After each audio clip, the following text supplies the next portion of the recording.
Hello Evertonians and welcome to this episode of the All Together Now podcast on the banks of the Royal Blue Mersey here at the Bramley Moore Pub. I'm Tony Scott, Greg O'Keefe and David Hughes. Lots to talk about on this episode, including we're going to review Everton's League Cup victory against Lincoln City last night and also preview our next match against Wolverhampton Wanderers on Sunday.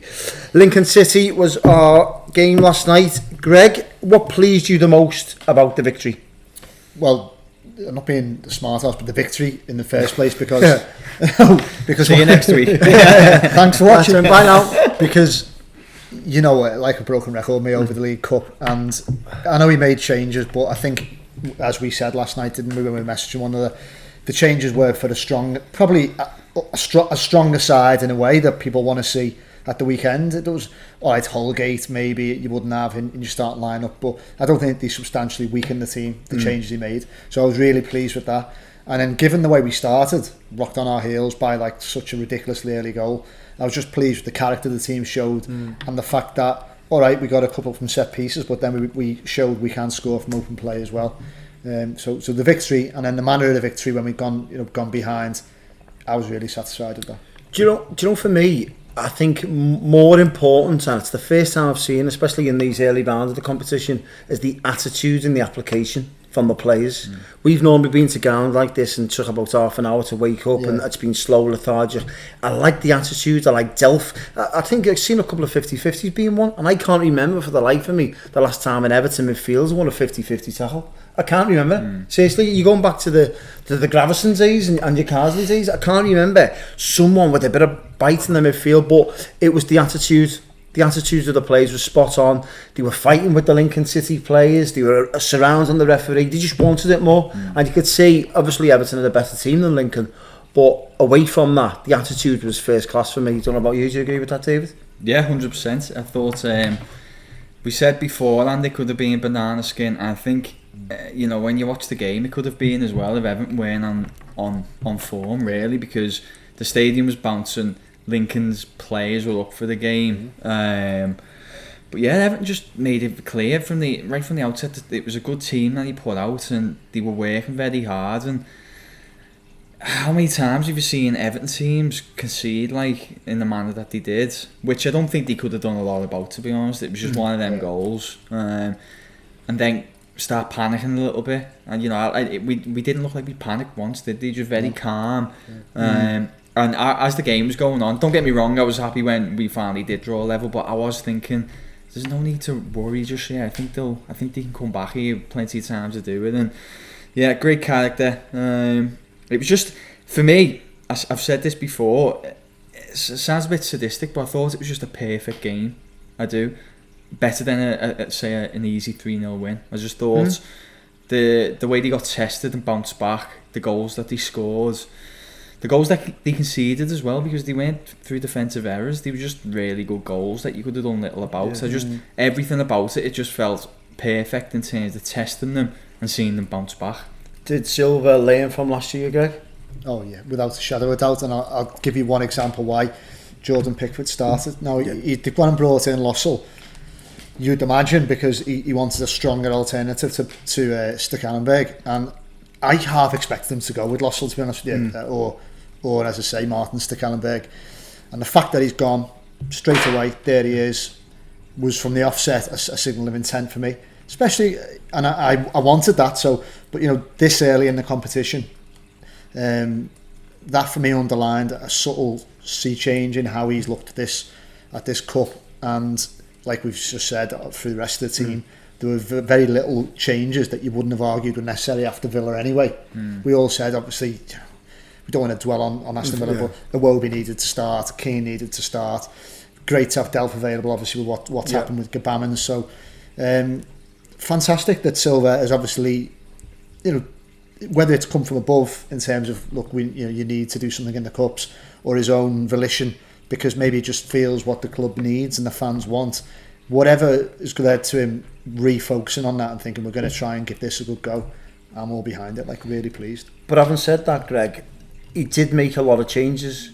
So if Everton would have got beat last night and got knocked out, fingers still would have been pointed in the direction of, you've made too many changes again in this competition. Or does it go to show now, how big the squad is and how better it is now and how the strength in depth. So the thing with Villa for me was it was a horrible defeat. Yeah. But I thought it just opened the door perfectly for them to finally change it, because I'd said a couple of times, hadn't I, that we're not actually seeing the new Everton so far this season. You know, at Palace and the Watford game, Exactly. it was very much a continuation of the same squad formation, you know, players as last year.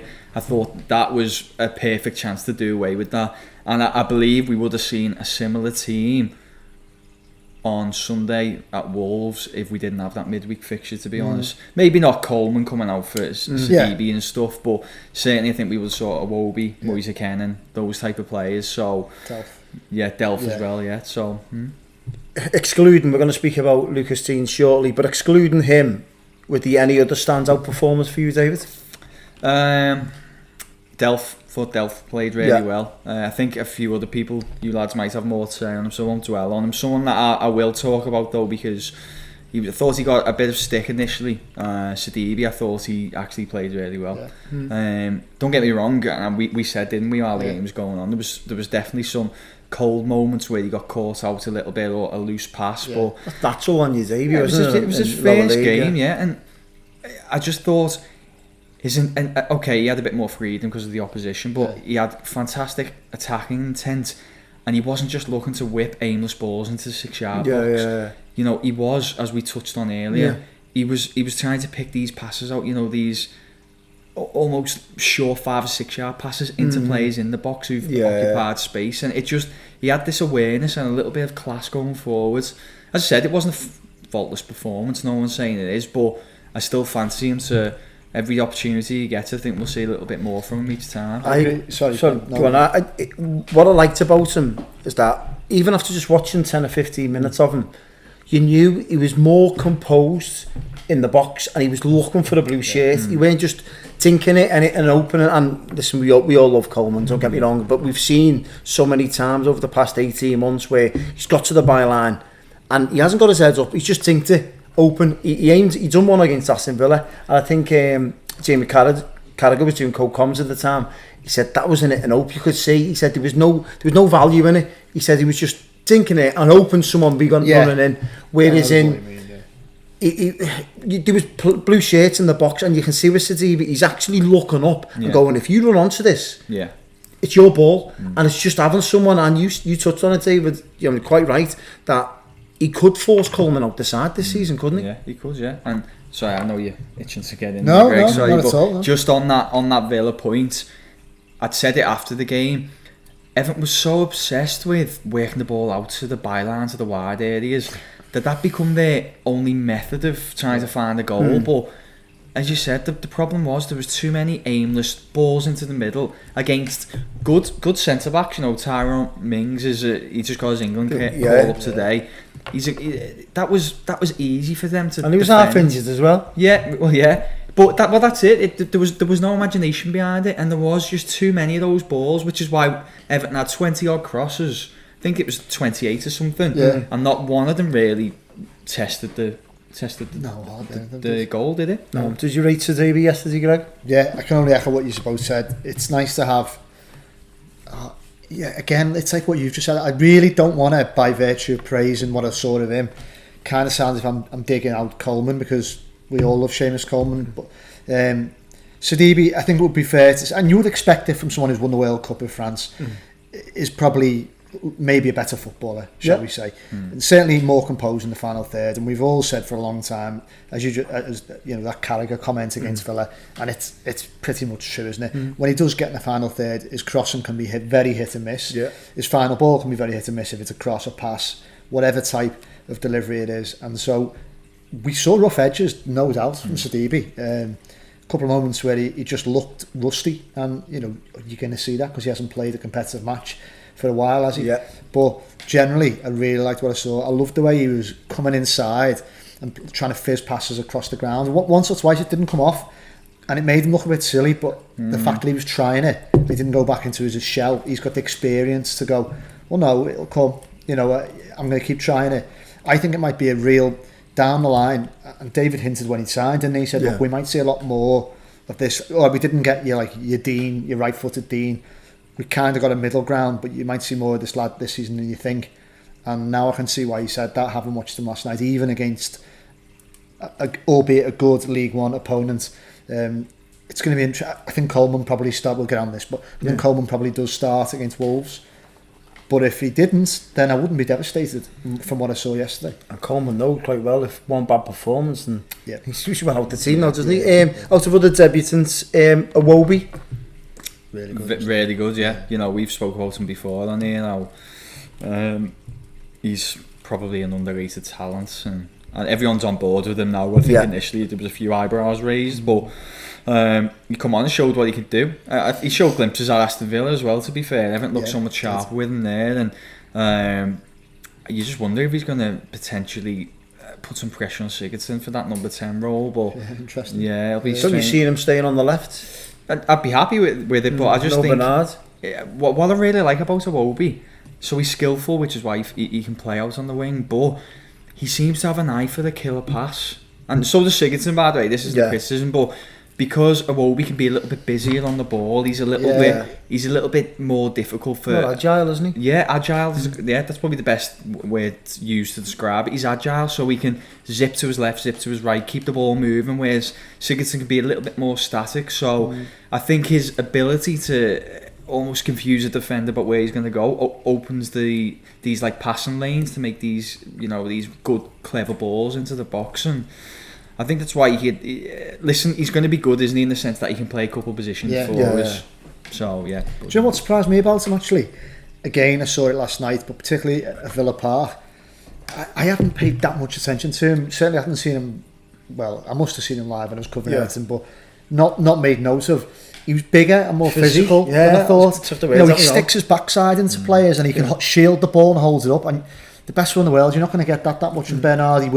He'll win you free kicks, but he will sometimes often lose 50-50s, and all of a sudden you turned around and their fullbacks bearing down on you, whereas I don't think Iwobi's going to do that. No. He's bigger and stronger than I thought he was. And I noticed that it sounds stupid, but he looked like bigger than all of the players that we had. He was like something that you're going, is that like is that Keane? Oh no, no, but it looks as though when you're looking at him, go, he's bigger than all our players here. The physique he's got, is it the training that he's had at Arsenal all them years has been better than Evans, but he just looks as if, and he's direct as well. I like that about him. You see him with that, he done a little toey, didn't he? Just went past the post, and I thought that was in as well. That was a great effort, that and obviously he hit the post against Aston Villa last week, so he's direct, he's got a goal in him, and I like that about him.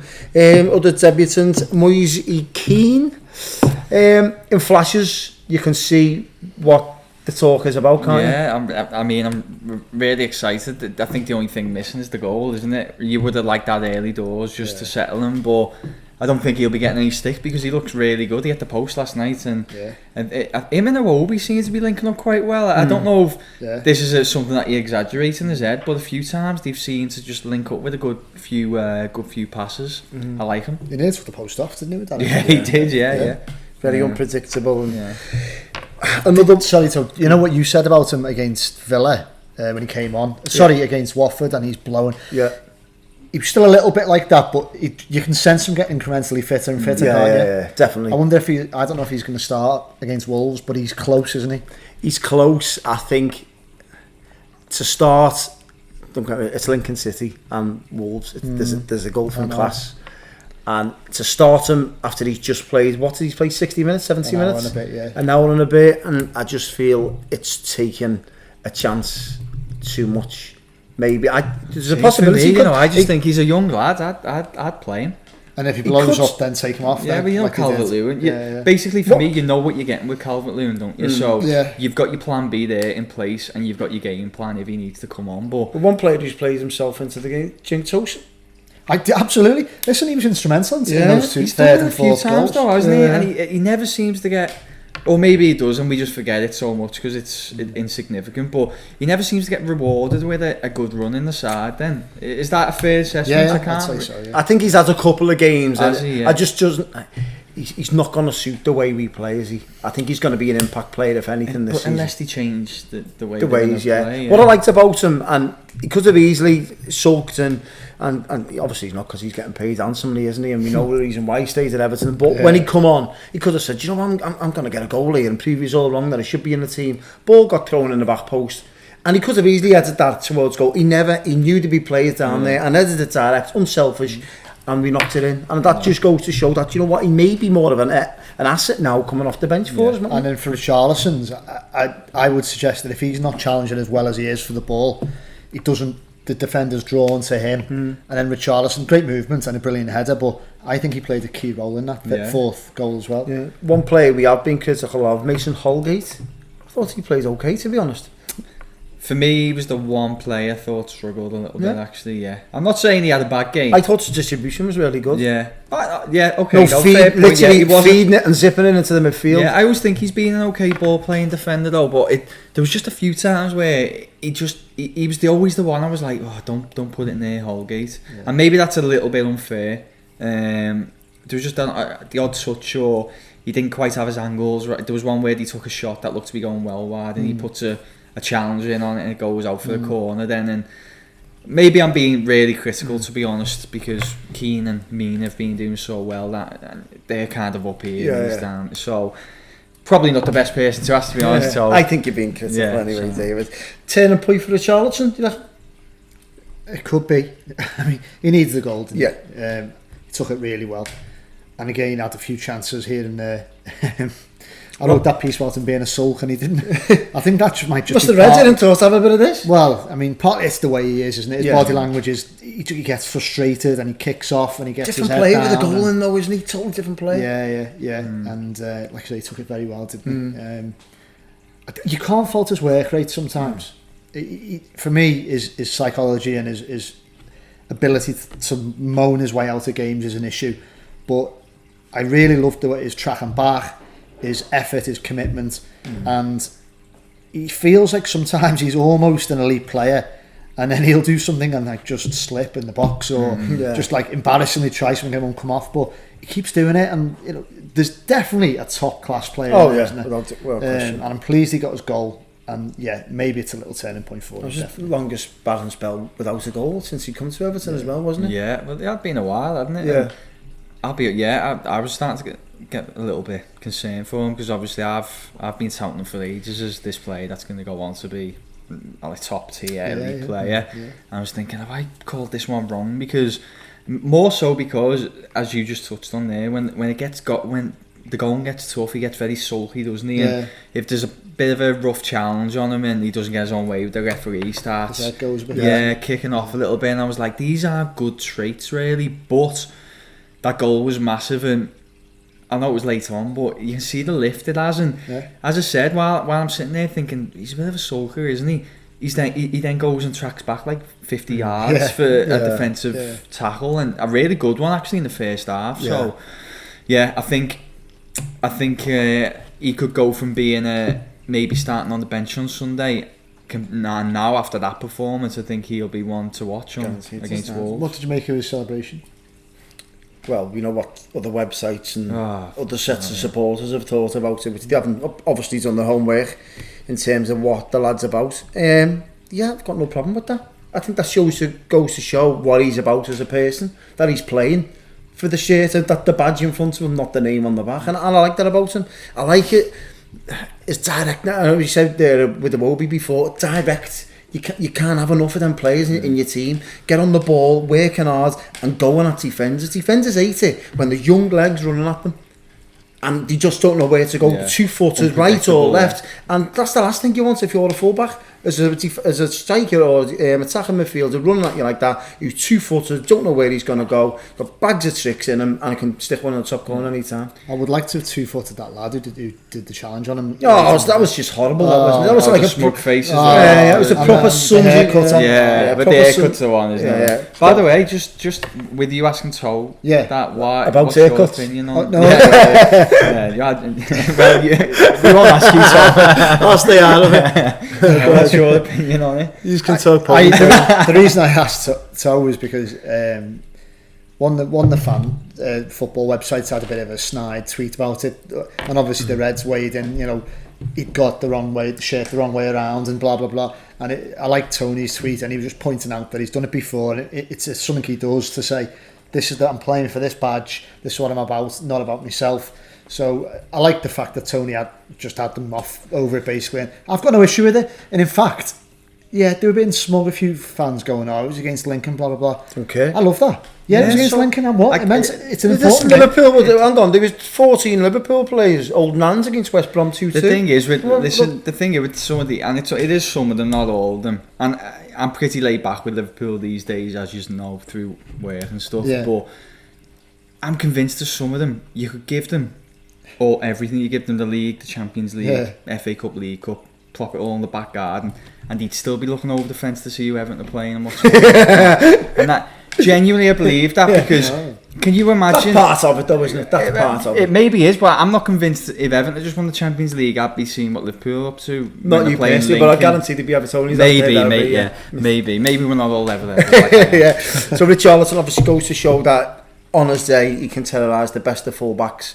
Speaking of fullbacks, we've got one hell of a fullback that's playing football currently for us at the moment. Greg, is he the best left back in the league at the moment? Well, thanks for coming to me first. No problem. We had a little chat about this before we started recording. We didn't really agree, did we? So it's a tough one. You're going to sit on the fence? No, I'm not. Yeah, I'm going to get that splinter on my backside, please. No. I mentioned before, didn't I? I mentioned Robertson, didn't I? Yeah. So I hate to go there. I've got a lot of admiration for him as a player. Brilliant assist count last season. Looks like he's carried on. Haven't thought about it though, and in no way influenced by David's stats before we started. I would say he currently is the best left back in the Premier League. Yeah. I would say so. Yeah. And look, I don't think when you had Leighton Baines playing out of skin, you always had Ashley Cole who was playing.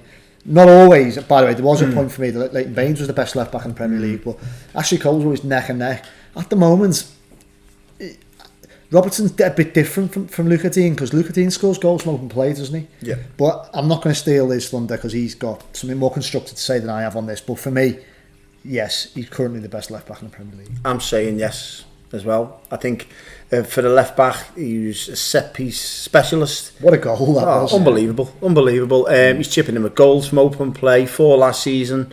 I think he can get 5, 6, 7 this season. No danger. His quality, the clubs he's got on the CV tell you everything about him. I think he's an unbelievable footballer. Walked away with all our awards last season. I think if he continues to do that, we'll have a job keeping him next season. I think he's the best left back currently playing in the Premier League. Did you see, by the way, I think it was the 3rd goal. It would make sense what I'm going to say. Yeah. They were all celebrating with the away fans. I get that. And he legged over, and I think he was gesturing to say, yeah, all right, brilliant, now come on, back on it. For me, he's a bit of a leader. He's got that in him. Didn't he name him, Silver named as like his 4th choice captain a couple of weeks ago when he was naming him down, obviously after Coleman. If Coleman's not there, it's Baines and then Sigurdsson. Yeah. And then he said, Lucas Digne's next on my list. Yeah, he does have that. There's a example I'm trying to think of. I have to come back to, but I remember them giving some. I'm pretty sure he was in Yerry Mina's ear when he was having a bit of a thing with Villa striker last week. Was he? Because they were having a bit of a thing to do, and he was saying, "Hey, let's get your head on the game instead." Yeah. And it's right, isn't it? Because that big lad last week, Wesley, that's his game, you know. He wants to get in the defender's head. Of course, he knows, you know, maybe get a yellow card off them, put them in a difficult position.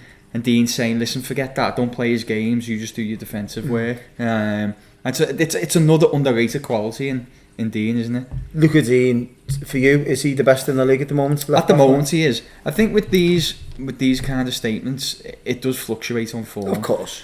Now, I might be wrong here, but I'm pretty sure Robinson, who for me it was or is one of the best in the country, albeit playing in a fantastic side. But I don't think Robinson's got an assist so far this season. I think Dean's got 2 now, is it? Watford and the cup game last night. Yeah.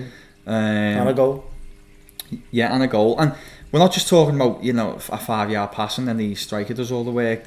quality balls for both. That ball to Bernard was unbelievable. The cross last night was fantastic, and skill to get there as well. He beat that man, didn't he? Yeah, for me, he is the best at the moment. And just on the Robertson point, what you alluded to earlier, Greg, was we were talking about it because Robertson got about, I think it was 11 assists last season, something like that, which is an unbelievable record.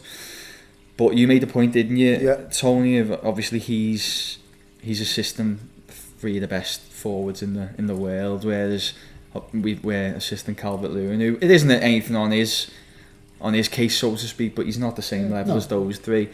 But if you look at the expected assists from last season, for anyone who doesn't know much about it, I won't bore you with it, but basically it looks at the quality of a final ball and gives it a score out of 0 to 1, basically, irrespective of if it's converted. Yeah, like 0.1. Yeah, so if it had a 50% chance of leading to a goal, it'd be 0.5. Okay.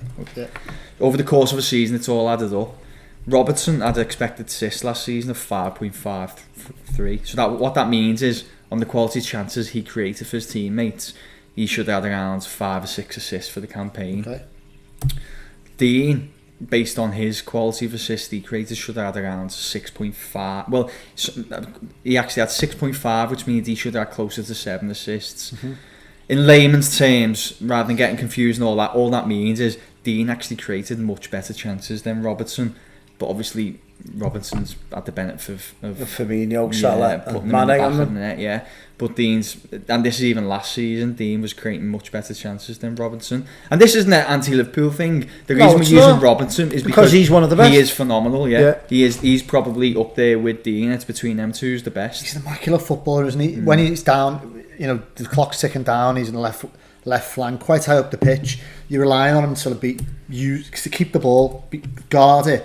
And then, alright, when it was 3-2, we did really need another goal. And he just picked his times perfectly. He did put the cross in at the right moment. The weather was hammering down. They were flying into challenges. And he picked his moment, and what a cross it was. And sometimes I just think, like, as much as I'm not doing Everton down the banks by any means, and this is probably a doff of the cap to Marcel Brand, it's like, how have we got him? Because when we signed him, we're coming off we weren't coming off a period of finishing in the top 5. This lad's played for PSG, Roma, and Barcelona, and you can see why. Yeah, definitely. You can absolutely see why. He is, and he's a really good age as well, isn't he? I think he's 25, is he? Or Gary Neville spoke about him before the Aston Villa match as well. He said he was watching him for France under 18s. He says he was sticking out there like a sore thumb. He says unbelievable, and I think Everton are very, very fortunate to have him. And you just fingers crossed that none of the vultures come in for him. But you know what? We spoke about this before. If they do so, let's double the money we paid on him. Yeah, and the rest. Yeah, that's it. There's plenty of money to be made. So if we do lose him, okay, but let's get double the money on it or more, and then reinvest it into the squad. I'm not saying you'd find another Dean, but that will be smart recruitment. Yeah, and that's how Everton should be looking to every purchase. Yeah, absolutely. I mean, I'll say it now. By the way, we'll finish on him after this, but the way he's going, there will absolutely be a bidding war for him next summer. Of course, and the way he's going, if he stays, Greg, he could become arguably one of our best left backs of the last 30, 40 years. Yeah, it could be. Yeah, he could be. I said today, didn't he? He could take Baines' crown as probably our best ever left back in the Premier League. Anyway. And what I like about him as well is that it can be Iwobi, it can be Bernard, it can be anyone in front of him. He's just a. Well, he carries the flank, doesn't he? Yeah. He's played with 3 or 4 different players on that left side, and he has always been the constant in there. You've had Richarlison's, Bernard's, them and all that. He's always the one who's. And he hasn't always had the best support defensively either, because the system that he played, he just quality. And you could count on one hand, Greg, how many times he's cost us a goal or he's had a bad game. Oh, completely. Nothing springs to mind. Give Marco Silva Silva his due as well for improving him, I have to say. Because do you remember when Rob Palmer came on? He sat here, and Rob's obviously really knowledgeable in the game and watched a lot of Spanish football. And Rob said, "Look, hold my hands up. I don't know loads about him, but what I've seen." Yeah, he's tidy, he's this, that. But he wasn't blown away, was he? There was a note of caution. Right, So that's why, from what Rob was saying, I wasn't really expecting much And I've been blown away by what's been delivered when maybe he's got consistent football and he's obviously come in and he's won the manager over and he's starting ahead of Baines. Yeah. And then part of that, you've got to tough your Captain Silva for improving him a little bit, I think. And totally agree. I think just on that point, and we won't. It's a topic for another week. But I think Silva is proven a few times now that he's a good man manager. Yeah.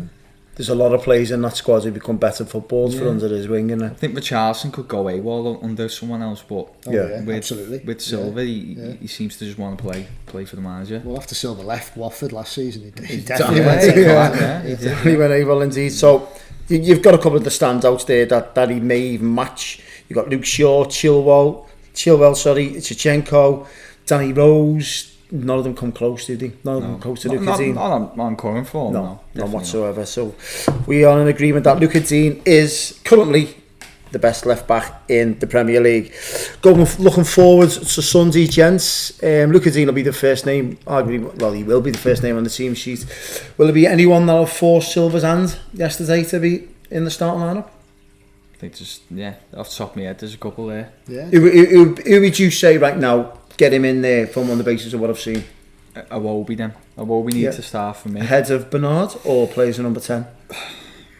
I'd probably put him over Bernard, to be honest. Not on Bernard, but I think he proved over the last 2 games that he's got a little bit more to offer, a little bit more.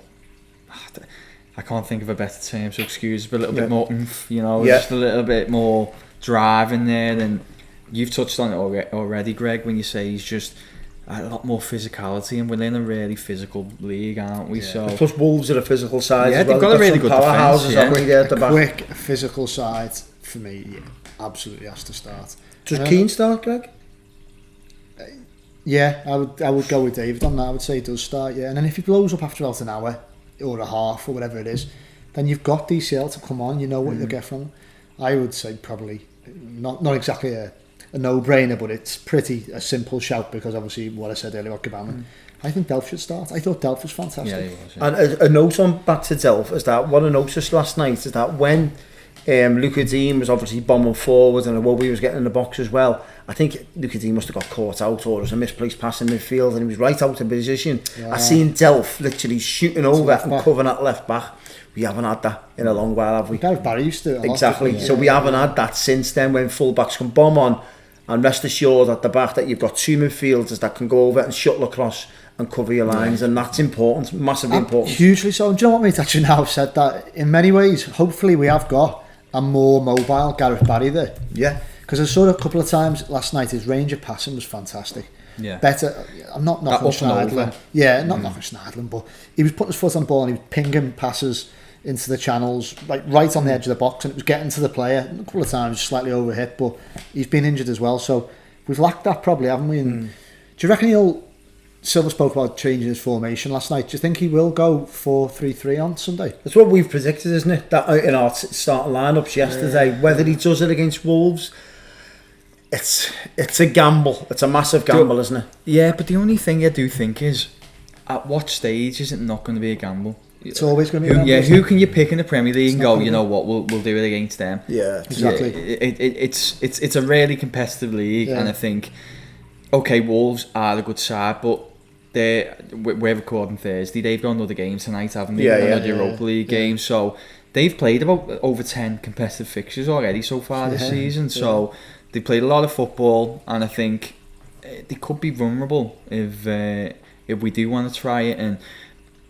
we don't want to just keep repeating the same side and the same tactics, because we get the same results. And the idea is we want to evolve now, don't we? And I think evolving comes with a change of formation. And we can't do it in the predicament that we're in with the lack of trophies, Greg. We can't even do it in the cup, because if we were to do it in the cup and get knocked out, heaven forbid, questions would be asked about the formation. What he's just said there, spot on. I mean, you can't do it against, we'll wait till Sheffield United there, just come up. If you up and down results, no. Because if you're not bomb on in Sheffield United, wildest team, they'll come and make a fool of you. So what I found interesting when I was researching the piece I mentioned earlier about the, it wasn't a Richarlison piece, forgive me, it was a latter piece about kind of our central dysfunction. And I looked at Wolves and I was seeing how Diego Jota and the balls he's playing into Jimenez, they've passed between one another. So I think it was something like it was at least 3 times what Sigurdsson has played to Calvert-Lewin. Sigurdsson played it 3 times, Calvert-Lewin. Between them, they exchanged 6 passes so far this season. It wouldn't surprise me. And so, again, I know there's lots of reasons for that in terms of how we rely on the ball going out wide, and it's a point you've made on Instagram. And if you don't follow David Hughes on get on David Alexander, it's well worth following. Absolutely well worth following, because it's really good insightful. content. You made that point, we over rely on the flanks, but you've got to mix it up, and Wolves are very, very good at doing that, and I hope with Delph in there we can start going centrally a bit more savvy and a bit more effectiveness when we have as well Moise Keane hopefully running off rather than the limited movement of DCL. Yeah. Where are Wolves dangerous, David? Everywhere. We've seen they have got a good side, haven't they? Yeah, I think what I like about Wolves is they're very, very organised, and the thing is, it's difficult for Everton actually on Sunday, so Everton need to go out and attack because we're the home team and we're going to go out and make a statement, get a win. But Wolves are really, really good on the counter. You know, they've got so much pace in that front line, and because they've been under that same regime for a few years now, they know it like the back of the hand, so they're well drilled. So yeah, I think the forward lines are going to be a big danger. They're going to test our defence, definitely.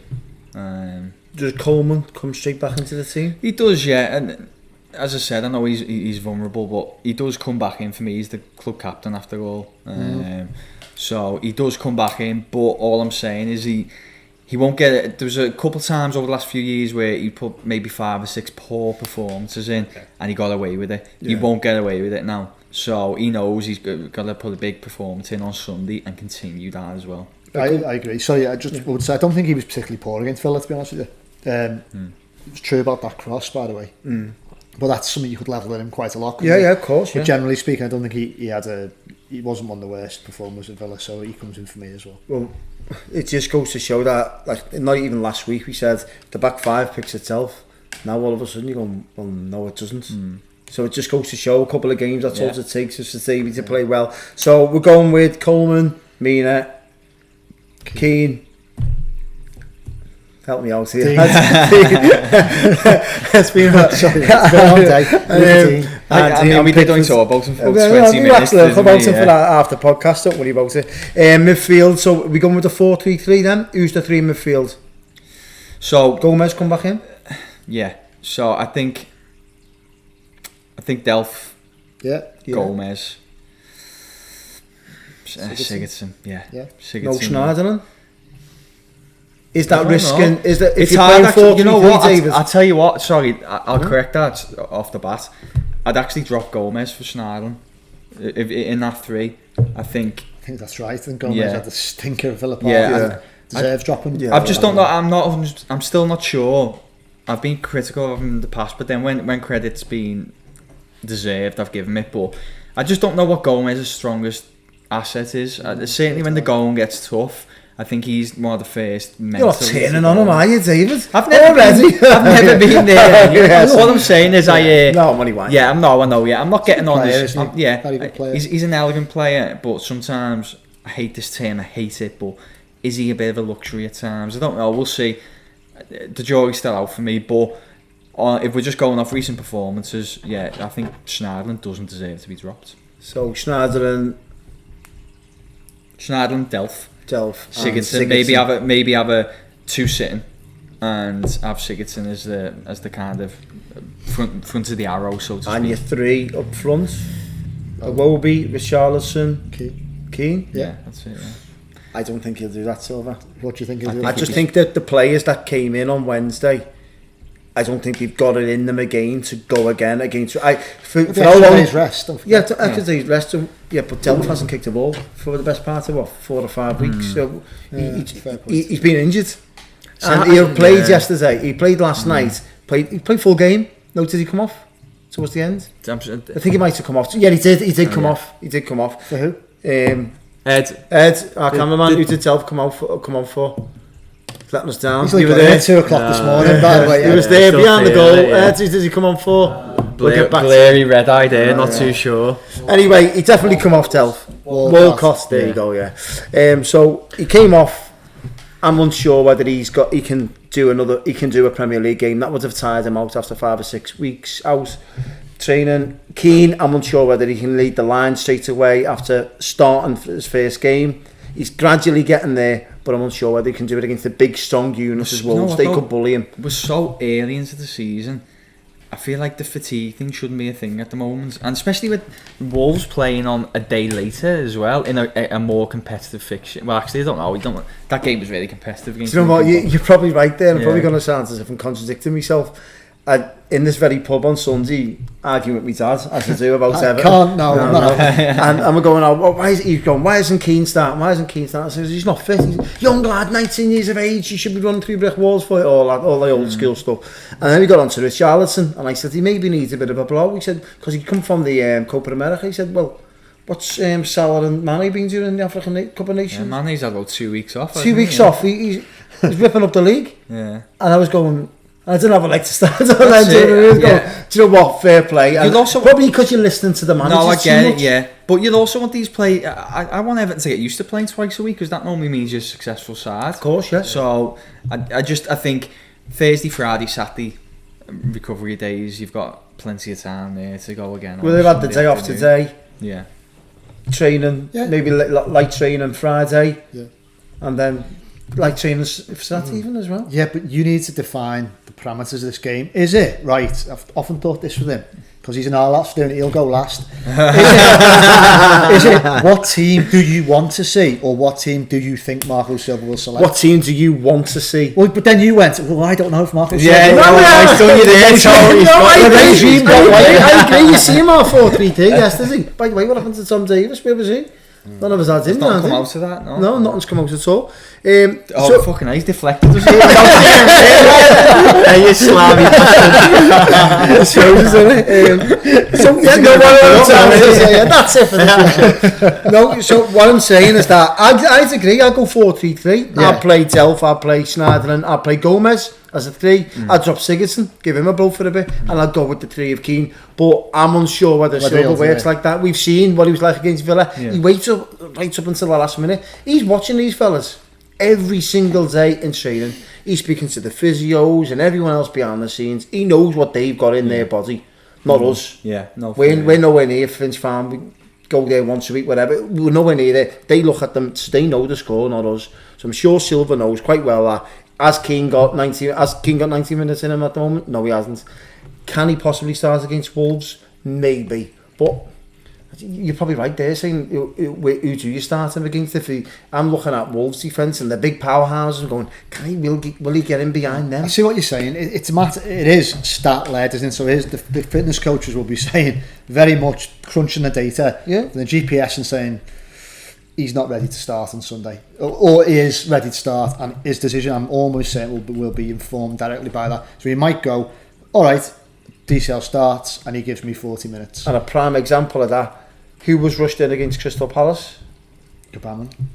No, sorry. Yeah, Gabaman. Next minute, a week later, muscle injury. Yeah. 4 weeks. He did that kicking up, trying to take a shot in training, didn't he? But then again, what did you don't know the repercussions playing against Palace when he's not ready? Yeah. Okay. I know. Listen, you're not a believer of that. I know. I'd take it on board, but I just think he's. So Moise Keane's played 20 minutes. Played 10 against Palace, was it? 10 or 15 against Palace. I forgot he come on there. 10 against 15 against Palace. 25 against Villa. 30 against Villa. And then Watford. What was Watford? So he played 20 odd minutes or something like 20, that. yeah. Right. So and he's had a full 90. For me, I think he's ready. He come off last night. Yeah, but this is what I'm saying, though. But this is what do you think he's got a full 90 in him against Wolves? But even if he hasn't, as we've touched on already, does he and okay, Tosin's not going to start, is he? Does Tosin get 20 minutes at the end for what he did on Wednesday? Right, I'll rephrase the question to finish on right. Thank you, I'm glad. I'll rephrase the question. Does Marco Silva start him on Sunday? Moise Keane? Yeah, I think he does, actually. Ooh. I hope so. No, I'm asking, does he? Do you think Marco Silva... Well, you answered the question when you said we haven't got access to the fitness but do you think... Yeah, I know, but do you think he will? Probably not now, because you put that seed of doubt in my mind. I know what you mean. And he does... Smoke text. We said before, we said before, Andy, he just still looks a little bit kind of like down on his haunches. just have a little rave over there, Ed. It's fine. He does. Yeah, he starts to blow a little bit late in games, doesn't he? And it was, probably a harder run out than they expected yesterday, wasn't it? Yeah. So maybe not. I hope I'm wrong. Well, we can wrap up with predictions. Go ahead, David. You can go first for change. Bloody hell. Change. What have you done to deserve that? Have we got one right yet? We haven't, Well, have we we? certainly weren't right about Villa, No. were we? We haven't got one right at all between it. Well, what have we had? 3 games, not one right. You know what I feel like this was going to turn out to? Do you remember the stick Mark Lawrenson was getting about? We're going to get left right throughout the season. Yeah. Everyone. Please comment on the YouTube. Remind us. People have been reminding us, by the way, on YouTube. After, yeah. About our disgraceful predictions. And rightly so. Well, I'm not going to sit here and say, well, I'll probably get beat 3-0 on Sunday. I actually do fancy Everton. I do. I think the good home form. I think they might concede that now. I think we've had our fun with that. We slung that defence out. I'm gonna go 2-1 type game. Have Everton dragged the defence out and squeezed it out, Greg, or will they concede? Yeah, I would have been very worried about Sunday if it weren't for the positive things that we saw last night. But I don't know about a win. I think we might just be taking a point from that game, like a 2-2. See a 2-2 on the horizon. 2-1 Everton. Well, I hope you're right. Yeah, 2-1 Everton. I think playing tonight may come into it. Has he been playing as like full strength team in Europe? Been playing strong teams. They won the first leg 3-2. Yeah. So what happens tonight? Will he need to play a full Yeah, we will need to. Yeah, they're at home against Torino. Yeah. So they've got the 3 away goals, but it's far from over. Then it's 1 goal, isn't it? Imagine playing. I think it's the 6th game in the qualifier. Imagine doing that and then getting knocked out. So we can't take any risks, can we? Really? And even if imagine if they did get knocked out, the confidence would be on the floor going into Sunday. Yeah. But they've got the measure of us last season anyway, haven't they? So that's my sort of area of concern that they've.